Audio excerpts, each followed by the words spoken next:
Eu acho que o PSOL é um pequeno partido que tem apenas 11 anos, é um partido muito caçula diante dos principais partidos políticos, principais grandes partidos, mas a gente tem procurado muito essa renovação de quadros, né? Então, assim, já quando eu entro no PSOL, eu já tinha um mandato de deputado federal, né? Eu era o único nome público do partido, a única figura pública do partido, né? E ao longo desse tempo a gente projetou outros nomes, né? O principal deles, o Renato Roseno, né? A Tonha Rocha, que infelizmente saiu do partido, e mais recentemente, né, o Ailton Lopes. Então, a minha compreensão é que o partido ele não pode depender de uma ou outra figura pública, né? Houve uma pressão muito grande dos companheiros e companheiras que estão no interior do estado para que o Renato tivesse uma presença maior, um apoio maior nas campanhas, né, desses nossos companheiros que são candidatos a prefeito e a vereador. E também se julgou que o fato de eu estar há 8 anos na Câmara Municipal, tendo feito oposição sempre pela esquerda à gestão da Luiziane e oposição também mais ainda pela esquerda à gestão do Roberto Cláudio, eu estaria, vamos dizer, mais familiarizado com a pauta municipal do que o próprio Renato, que está muito ligado a uma pauta, vamos dizer, de dimensão estadual, né? Nós estamos remando contra a maré, eu tenho clareza disso. As dificuldades são muito grandes, né? Eu me lembro de uma conversa que eu tive há pouco com um militante de direitos humanos, já quase octogenário, né, do Rio Grande do Sul, Jair Kiske, né? Ele perguntou pela campanha, eu disse, é difícil. Ele disse, se não fosse difícil, não teria graça, né? Ou seja, nós temos, vamos dizer, estamos acostumados a esse tipo de enfrentamento. Nós nunca contamos com bonança. Pelo contrário, a gente, vamos dizer, foi forjado nesse tipo de enfrentamento, de dificuldade, não é? E, portanto, com muita disposição para isso. O que é que hoje, né, vamos dizer, nos é desfavorável, né? É aquela mini reforma ou contra-reforma eleitoral que o Cunha conseguiu aprovar no Congresso à época que ele era o todo-poderoso, não é, presidente da Câmara, né? Essa contra-reforma, ela veio mesmo para matar os pequenos partidos, né? Veio para nos calar, né? É praticamente uma lei da mordaça. Primeiro porque encurta o tempo total, mas dentro do tempo total encurta ainda mais o tempo do pessoal. Ó, o Ailton estava lembrando que ele tinha mais de 1 minuto na eleição passada, né? E ainda assim era pouco na frente dos demais. Agora eu tenho 13 segundos. 13 segundos, né? O que é isso? É o nome, o número e uma frase. Somente. Entendeu? Ainda com a possibilidade de a pessoa não gravar aquilo que eu estou falando, né? Nenhuma outra campanha tem uma militância, estou falando de pago, não estou reclamando que as pessoas precisam e ganham seu dinheiro, mas você contratar uma pessoa para um período eleitoral sem conhecer nenhum candidato ou partido é diferente de uma militância jovem, né, que está ali aguerridamente lutando pelo que acredita, né, pelo ideal, né? Então, isso é um diferencial muito forte no PSOL, né? E a gente vê assim o pessoal, a nossa militância se entrega mesmo, né? De manhã, de tarde, de noite, dorme na sede, não almoça, né? Tem uma entrega muito grande, né? Então, assim, eu considero que é muito razoável, certo? Que a gente conquiste pelo menos, né, se não ampliar, uma cadeira na Câmara Municipal, né? Então, eu acho que isso aí, e isso vai ser muito importante para a gente, né? Porque nós estaremos oferecendo à sociedade um novo quadro, entendeu? Alguém que poderá, vamos dizer, nos representar. Então, eu acho isso, eu vejo que mesmo com o desencanto da política, né, que é muito grande, né, e a gente sabe que essa eleição pode ter também, portanto, um número muito expressivo de votos nulos, de brancos e de abstenções, mas eu acho que aquele eleitorado do PSOL, que já vem votando há 10 anos com a gente, 2006, né, para 2016, né, já são 10 anos, nós temos 11 anos de existência, mas nós temos 10 anos que disputamos eleições, é a 6ª eleição, Eu acredito que esse eleitorado, até renovado e ampliado, vai garantir de 1 a 2 cadeiras, no mínimo, lá na Câmara Municipal. Fortaleza é uma cidade com muitos problemas, né? Nós não podemos, assim, achar que Fortaleza tem um único problema, né? Eu colocaria aqui o problema da violência, principalmente do extermínio da juventude pobre, negra das nossas periferias, né? Fortaleza, infelizmente, é a capital onde mais são assassinados jovens e adolescentes em todo o Brasil, né? É um triste ranking esse, né? Então, essa situação, é claro que é uma situação conjuntural, muito mais grave, tá certo? Mas é preciso entender, né, e eu pude observar isso por onde eu tenho andado, né, os jovens tinham um local para arte, para cultura, para o esporte, para o lazer, para o estudo, para uma atividade profissionalizante. Tudo isso foi tirado dele, tá? O que aconteceu, por exemplo, com a Luiziane, ela criou grandes equipamentos, são equipamentos fantásticos, não deixa de ser, que são os Cucas, né? Aí o prefeito atual joga toda a sua política nas areninhas, que são bem mais baratas, tá certo? E que passa a ser a marca dele. É como se cada prefeito quisesse assim, eu vou deixar uma marca, né? É como se cada prefeito pensasse que a gestão ou que a cidade, ela começa, o ano zero é aquele ano que ele assume. E aquilo que era de bom das outras gestões acaba sendo abandonado, né? Acaba sendo esvaziado para deixar isso tudo. Então, a gente vive uma situação de gravidade imensa com relação a isso. Um outro problema grave que a cidade vive é o problema da moradia. Na Fortaleza, hoje, tem 40% da população vivendo no que o pessoal chama em habitações subnormais, né? Em favelas, em comunidades sem infraestrutura, com falta de saneamento básico, com falta de drenagem, algumas delas, e com a falta de garantia da propriedade. Ocupações, muitas ocupações, e agora na gestão do prefeito Roberto Cláudio, o plano diretor foi regulamentado. Mas em que ele foi regulamentado? Naquilo que interessa ao capital imobiliário, as grandes empresas, né? Os grandes latifundiários urbanos, as construtoras da cidade de Fortaleza, né? Então, representada principalmente pelo Sinduscom. Então, eles conseguiram, e o prefeito garantiu para eles, a flexibilização do licenciamento ambiental, conseguiram a criação do instrumento chamado outorga onerosa de uso, não é? E a transferência do direito de construir para citar, e além da regularização dos licenciamentos, né, ilegais que existiam.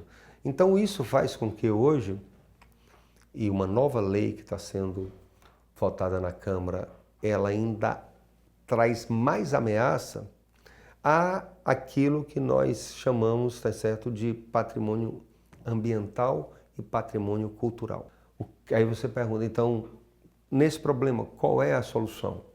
A solução, no nosso entendimento, tá certo, é o cumprimento do plano diretor, tá certo? Nós, na gestão nossa, nós vamos rever essa legislação de financiamento, porque ela, vamos dizer, flexibilizou, liberou geral as construções em Fortaleza, né? E queremos ter uma política de meio ambiente digna desse nome, né? E eu colocaria no quarto ponto, que eu chamaria de um déficit de participação popular. Nós queremos que essas grandes obras elas sejam plebiscitadas e nós queremos que as secretarias regionais elas funcionem como espaços de participação popular, através de assembleias populares, através de conselhos populares. Então veja, nós tivemos na gestão da Luiziane o orçamento participativo, o Roberto Cláudio acabou. Nós queremos voltar ao orçamento participativo, mas não como era com a Luiziane, porque nós consideramos, e eu acompanhei isso, que o orçamento participativo na época da Luiziane, ele era insuficiente. Explico. A comunidade vinha, votava a sua proposta, no entanto, não tinha nenhuma garantia de que ela seria executada. Ou seja, o que nós estamos propondo é um orçamento participativo de ciclo completo, um orçamento participativo que passa, vamos dizer, da sua elaboração, da sua proposta, votação, tá certo? Entra na lei orçamentária, mas também tem que acompanhar a execução disso. Sim, se for aprovado, o que não vai ser feito? Então essa é uma questão também que está também nas nossas propostas. E finalmente, há uma questão que não é só de Fortaleza, mas é uma questão que está muito ligada ao momento que a gente está vivendo no nosso planeta, que é a questão do aquecimento global e das mudanças climáticas. Né? Ou seja, a gente tem que proteger o que nós temos de verde, nós temos que incentivar ainda mais o uso da mobilidade, dos modais que não poluem, principalmente o modal ciclístico e mais ainda com o sistema cicloviário de fato integrado, mas a gente pode pensar num programa de solarização. Não é? O que é isso? Qualquer pessoa que vem de fora para cá, digo isso porque às vezes meus amigos e colegas, né? Outro dia estava aqui o João Willis, o Chico Alencar, o que chama a atenção deles? O nosso céu aberto, o nosso sol. Né? Então isso é fantástico. Né? A gente tem, portanto, em cima da nossa cabeça um reator, tá certo? De energia, uma usina de energia inesgotável. Ou vai se esgotar daqui a 6 bilhões de anos. Então, para o nosso tempo humano, histórico, é praticamente inesgotável. Né? As pessoas calculam que um dia da energia solar, se a gente tivesse capacidade de transformá-la em energia elétrica, né, um dia daria para gerar energia suficiente para todo mundo em um ano. Né? Para a gente ver isso aí. E, no entanto, a gente tem uma termoelétrica que usa carvão mineral, que inclusive tem impacto na questão da seca, porque consome muita água e a população tem que pagar a conta d'água pesada, enquanto isso as termoelétricas têm 50% de desconto, etc, etc. Então o que a gente está pensando? O Greenpeace fez uma proposta de solarização nas escolas, isso é fantástico, mas nós queremos ir além disso. Nós queremos nas repartições públicas e nas casas populares construídas pelo município. Isso é muito interessante. Com isso a gente ajuda a diminuir o aquecimento global, né? Acaba com essa ideia de se gerar energia a partir da queima de carvão, que é algo absurdo isso, tá certo? A utilização de carvão, queimando carvão para gerar energia. E também a gente pode criar uma situação em que a população não tem mais que depender das empresas concessionárias. As pessoas tendo uma plaquinha dessa, elas têm uma autonomia aí de 20 anos ou mais, né? Por uma série de razões. A primeira é que a questão da violência e da insegurança, ela não se resolve com mais repressão. Né? Ela não se resolve com a violência do Estado. Ela pode, vamos dizer, melhorar e muito, desde que você tenha uma política de garantia de acesso a direitos. Então, para nós, é uma questão de enfoque. Ó. O enfoque deve ser, tá certo, não de amedrontar esses meninos, né, que muitas vezes têm as suas diversões. Podemos criticar, mas nós estamos numa posição muito confortável para criticar, porque nós temos opções e alternativas. Mas às vezes o que sobra para esses meninos na periferia são os rolezinhos que eles fazem nas praças e tudo mais, e que depois a polícia vem com baculejo, a polícia vem com muita violência na abordagem, né, porque são meninos pobres da periferia, e isso cria um caldo de cultura, uma revolta muito grande. Eu me espanto com essa proposta do capitão Wagner de raio municipal, entendeu? É um desvirtuamento completo do papel da guarda. A guarda na Constituição, ela é uma guarda patrimonial, né? Ela está ligada às praças, aos parques, aos jardins. Né? Armar a guarda literalmente pode ser um tiro no pé, porque esses guardas com pouca formação, né, eles não são soldados, né, eles não são policiais militares, eles podem se tornar presa fácil dos criminosos. Uma gestão democrática, uma gestão que tem uma visão de direitos humanos, a Guarda Municipal podia trabalhar muito na ideia de mediação de conflitos. A mediação de conflitos é uma coisa muito interessante. Outro dia eu estava conversando com um rapaz que faz parte de torcidas organizadas, né? E a gente sabe que as torcidas organizadas estão muito na periferia.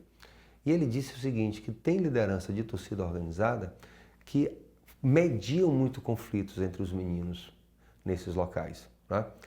Você vê o que aconteceu agora na cidade. Não estou defendendo, não. Absolutamente.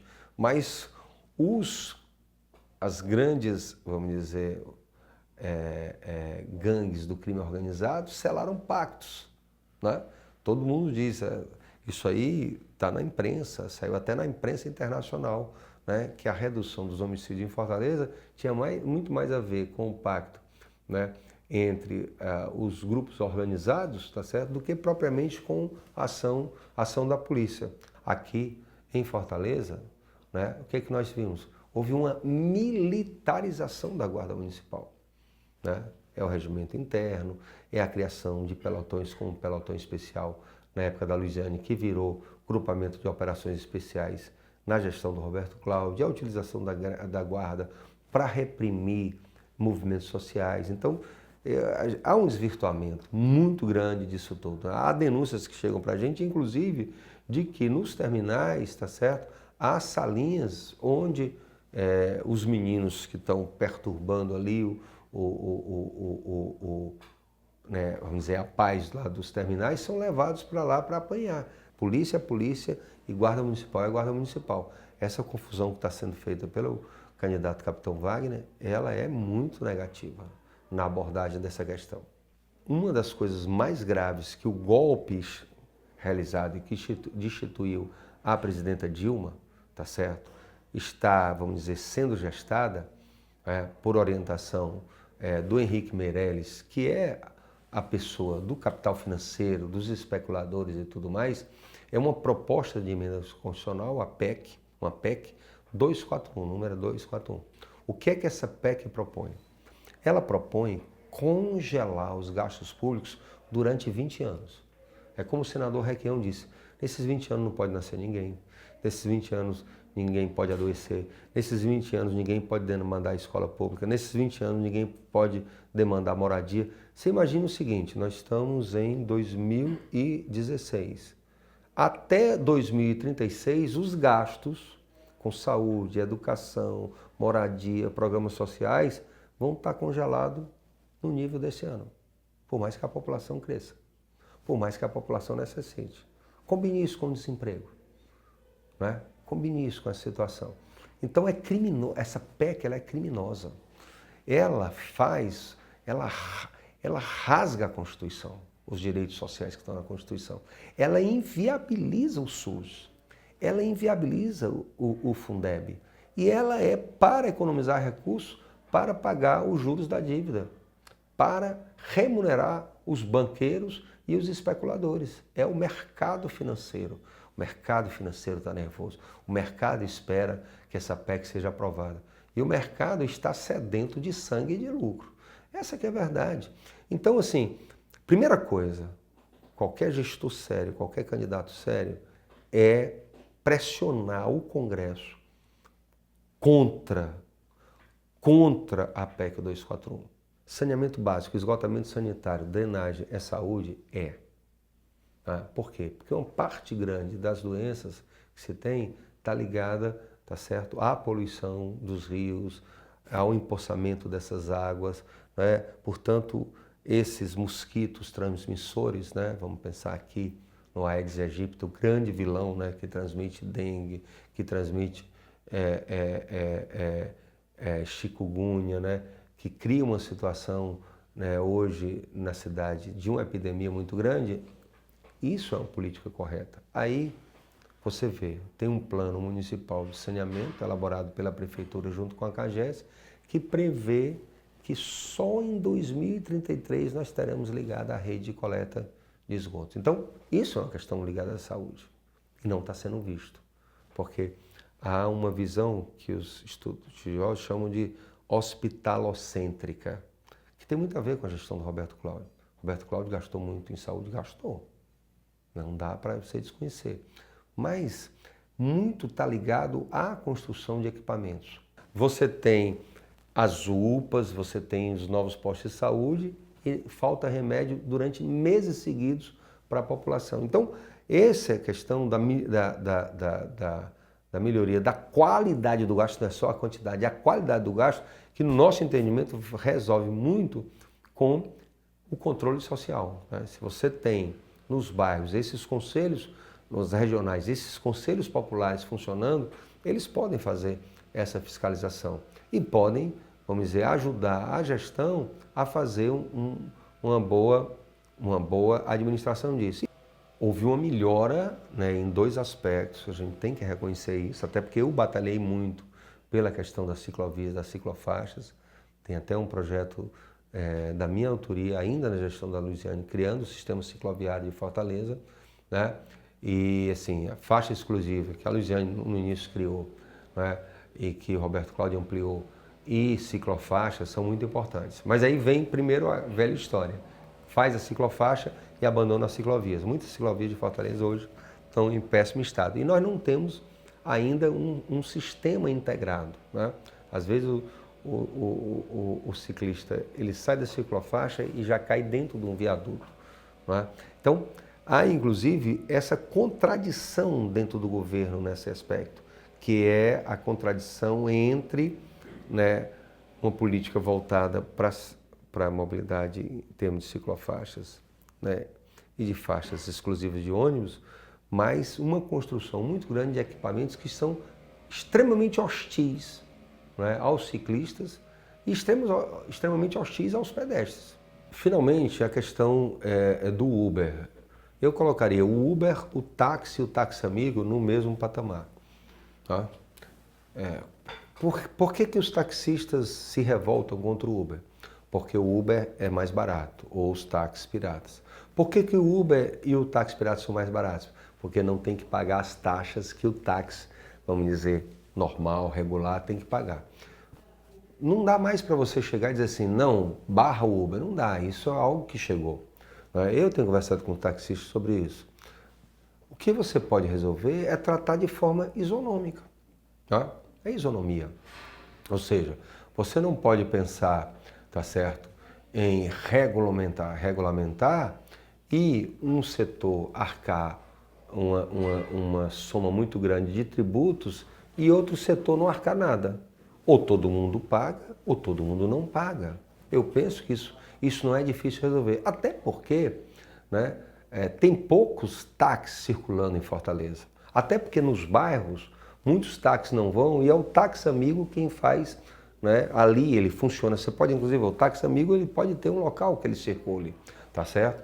E a própria experiência do Uber é tão interessante que o próprio sindicato criou um aplicativo para fazer um abatimento para quem, vamos dizer, pede o táxi por esse aplicativo do sindicato. Então eu acho que essa é uma questão que tem que ser resolvida. Eu acho que inclusive também tem que ver o que tem hoje, né, dentro das vagas. Há um processo muito sério onde poucas pessoas detêm ilegalmente várias vagas de táxi e empregam, né, de forma absolutamente irregular os chamados rendeiros. Muitas vezes um rendeiro desse de táxi, ele paga 80%, 70% do que ele apura, tá certo? Nesse processo de superexploração.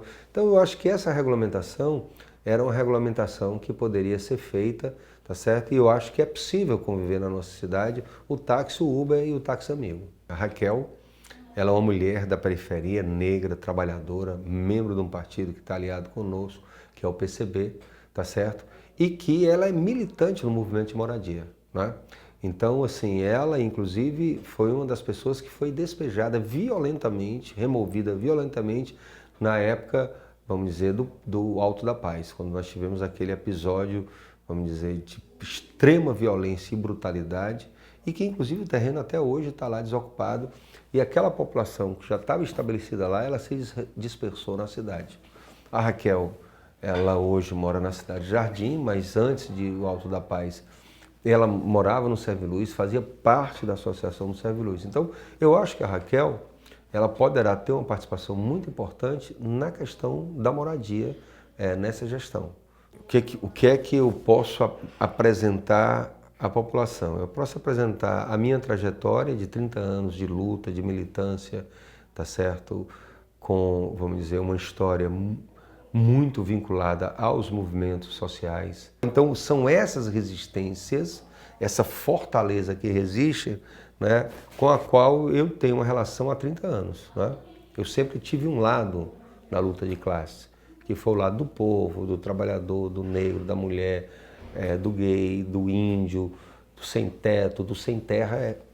Vamos dizer, esse é o meu, vamos dizer, o meu credencial, né? Eu posso me apresentar como uma gestão que não tem nenhum compromisso com o grande capital. Né? As outras gestões, elas se aliaram, né? Inclusive a atual de forma muito clara. Né? Ela acaba sendo uma gestão de interesses de grandes grupos econômicos. Será que a gente encontra uma pizza de pepperoni uma hora dessa? O Julinho vai ficar super triste se você não comprar aquele videogame. Quero fazer capoeira, judô, karatê. Guia o Estado. Com ele você encontra tudo o que precisa todos os dias da semana e a qualquer hora, com facilidade e rapidez. Acesse o site do Guia o Estado ou baixe o aplicativo e tenha a cidade na palma da mão.